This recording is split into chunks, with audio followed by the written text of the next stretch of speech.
Good evening, I'm the Friendly Senpai, and today we are going to be talking about Pairs, a futuristic sci-fi visual novel created by Jellyfish Parade and released to itch.io in April of this year as a part of the 2017 NaNoWriMo. Pairs is a game of two unrelated stories told through the eyes of four people. The violent daughter of an alien warlord looking to convince a human to fall in love with her, a human who is scheming to have his parents brought back from the dead, a mutant who is struggling to figure out what she feels for her childhood friend, and an illusionist who is struggling to determine what motivates him to be a hero while sorting things out with said mutant girlfriend. Four people, two stories, one super cool futuristic setting.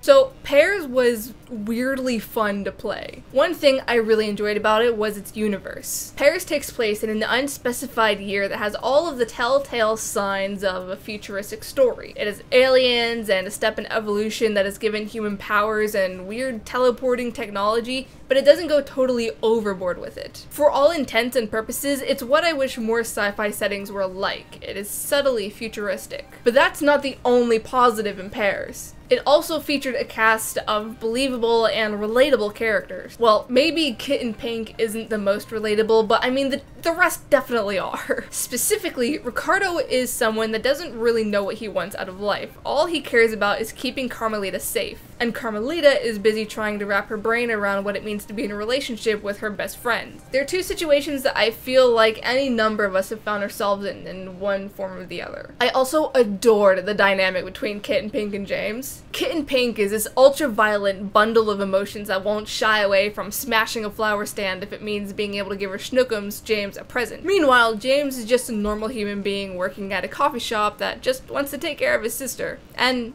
well, I mean, he also wants to bring his parents back to life, but mostly take care of his sister. I don't know if I've said this in the past, but I actually really love the caretaker trope. Aishi Chiru's Baby, Usagi Drop, and Horimiya are some of my favorite stories. So I will admit that I am a little biased towards James' character and his situation. But I definitely felt that his relationship with Kitten Pink was more exciting of the two relationships. Kitten Pink is feisty and hot-headed and passionate, while James is very mellow and just wants to make it through the day. So seeing their interactions was very entertaining for me. Even more so when their story came to close out and their hidden goals came to light. My only real grievance was I wished that James would allow KP to kind of push him out of his comfort zone and break out of his mold. You know, kind of challenge him a bit, because their dynamic seemed entirely focused on him reeling her in when there was a lot of potential to see him grow as a person as well. But I do know that writing two stories from the perspective of four different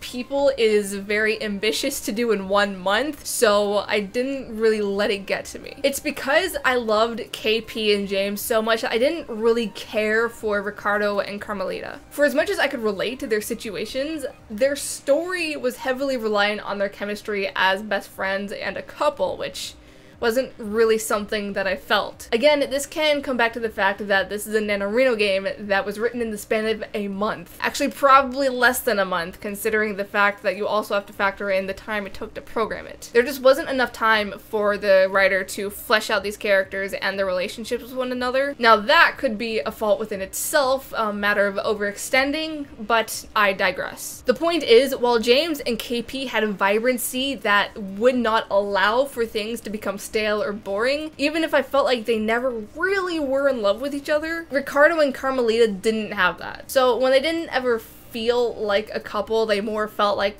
people who had to be together rather than people who wanted to be together. I got distracted a lot. I kind of got bored with it, so I just kind of started tabbing out. I do want to say that the game's soundtrack was fan-fucking-tastic. I almost have no words to describe just how good the soundtrack is and just how much it enhanced the game's atmosphere. It's groovy, it's retro, it uses a gratuitous amount of synths, and it's really just everything you want in a rom-com slash drama that's set in the future. The art was almost as fantastic too. I say almost because Ricardo's neck angle makes my neck hurt, but outside of that, the character designs are so nice. They're unique and vibrant, and thank the fucking sun for the artist that understands how to create hair textures outside of smooth and silky. TLDR, I enjoyed Pairs for what it was. It was a pay-what-you-want game created within a very small window. Is it the best VN I've ever played? No. There was a lot of lost potential when it came to the 4 characters' relationship, which did hurt my overall enjoyment of some paths. But outside of that, there was a lot I enjoyed about Pairs. I enjoyed the characters, I enjoyed the world, I enjoyed the OST. I also enjoyed the snazzy interface and the way that the characters' stories, although they are unrelated, they do tie in together in a very, very loose sense. And I am absolutely looking forward to the sequel that they're working on right now. It's pretty short, it's only like 70,000 words, so if you have a chance to check it out, I will leave a link to where you can download it from itch.io in the description. I believe they're also putting it on Steam, so if you see this way later than like a week from now, like if you see it in a few months or a year from now, you can also most likely find it on Steam. Anyways, those are my thoughts on Pairs. If you've played it, let me know who your favorite character was in the comments below. Otherwise, all of my social media as well as my Patreon are going to be in the description. Happy unbirthday, and remember, the senpai loves you. Bye!